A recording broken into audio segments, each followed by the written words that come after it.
Thank you, Mr. President. I had not intended to speak today, but I felt it incumbent upon me to respond. It is an obligation on all of us as citizens who care about liberty, who care about the ability for every human being in our country to enjoy the same freedoms that are guaranteed under the Bill of Rights and the United States Constitution. It's our obligation to speak out whenever we see those rights under threat or being abridged. It's not divisive to state the facts. It's not divisive to point out that a political leader for 4 years, actually 5 years, continually made comments that stoked the flames of intolerance, bigotry, and yes, violence. There is no question about that. There's no need for further investigation. It's on the record.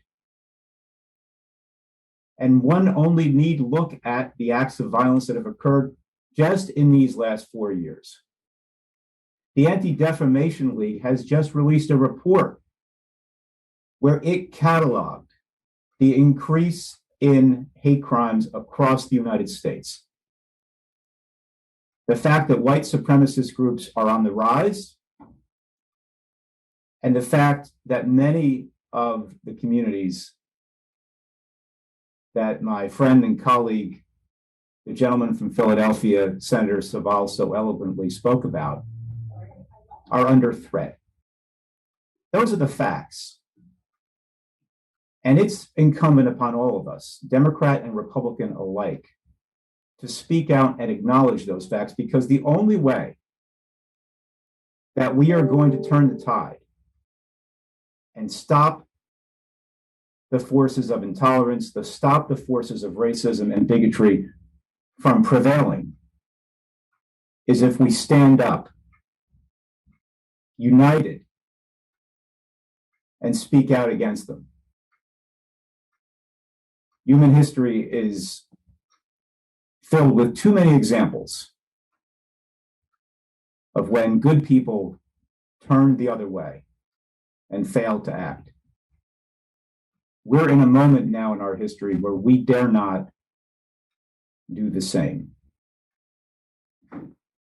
We will continue to speak out, and we'll continue to demand that everyone in our society be treated with respect and dignity, and that the American dream that we often talk about so easily on the floor of this Senate or in speeches in our districts, that it actually means something, because it means something that applies to everyone. It's ironic that we're having this discussion today on St. Patrick's Day, because those of us of Irish descent know full well that in the 19th century, in our own great city of Philadelphia, the know-nothings, the supremacists of that time, burned Catholic churches as a protest against the Irish. Let's not forget that every successive wave of immigration that have come to these shores have faced discrimination and have overcome it because of their strength and because good people have spoken up.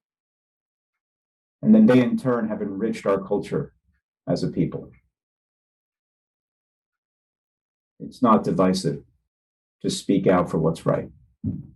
And God help us if ever the day comes when we're afraid to do so. Thank you, Mr. President.